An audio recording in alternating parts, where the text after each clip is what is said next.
بسم اللہ الرحمن الرحیم۔ پیارے ویورز، آج میں آپ کی خدمت میں مینار پاکستان کے متعلق کچھ معلومات لے کر حاضر ہوں۔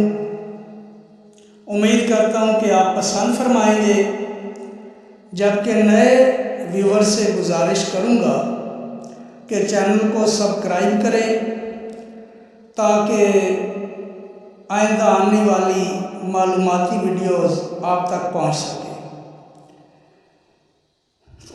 اب ہم اپنے ویڈیو کی طرف چلتے ہیں۔ 22 مارچ سے 24 مارچ 1940 عیسوی کو منٹو پارک لاہور میں قائد اعظم محمد علی جناح رحمۃ اللہ علیہ کی قیادت میں آل انڈیا مسلم لیگ کا 27واں اجلاس منعقد ہوا۔ اس اجلاس میں قرارداد لاہور منظور کی گئی تھی، جسے بعد میں قرارداد پاکستان کا نام دے دیا گیا تھا۔ اس قرارداد میں ہندوستان کے مسلمانوں کی آزادی اور خود مختاری کو مسلم لیگ کی سیاسی جدوجہد کا نصب العین قرار دیا گیا اور قیام پاکستان کے بعد عین اسی جگہ جہاں پر اس اجلاس کا سٹیج تھا، ایک یادگار بنانے کا فیصلہ ہوا۔ اس یادگار کے متعلق مختلف ڈیزائن تیار کیے گئے اور ان میں سے ایک ڈیزائن ترک ماہر تعمیرات نصر الدین مراد خان کا تھا، جو منظور کیا گیا،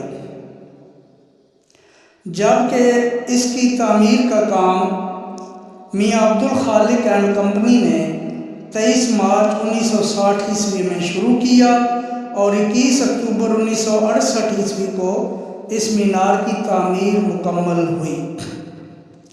ویورز، اس مینار کی بلندی 196 فٹ 6 انچ ہے اور مینار پر چڑھنے کے لیے 324 سیڑھیاں بنائی گئی ہیں۔ عام طور پر لوگ سیڑھیوں کے ذریعے پہلی منزل تک پہنچ جاتے ہیں، جو 95 سیڑھیوں کے بعد آتی ہے۔ مینار کا نچلا حصہ پھول کی پتیوں کی طرح بنا ہوا ہے اور ان پر قرآنی آیات، قائد اعظم اور علامہ اقبال کے اقوال اور پاکستان کی آزادی کی مختصر تاریخ لکھی ہوئی ہے، جبکہ قرارداد پاکستان کا مکمل متن اردو اور بنگالی زبان میں لکھا ہوا ہے۔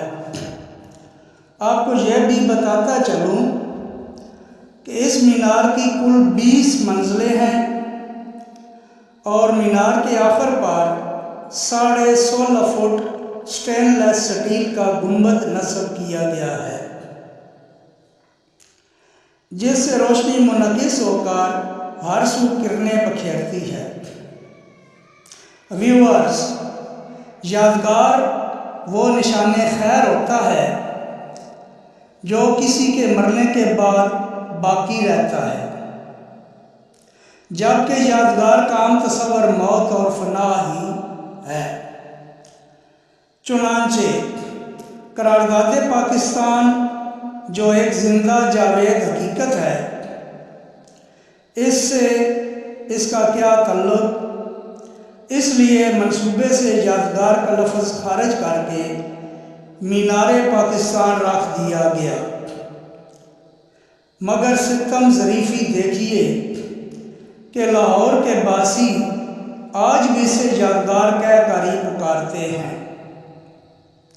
اس پر کل لاگت اس وقت 75 لاکھ روپے آئی تھی اور اس عمارت کے ڈیزائنر یعنی مینار پاکستان کے ڈیزائنر مراد خان کو حکومت نے تمغہ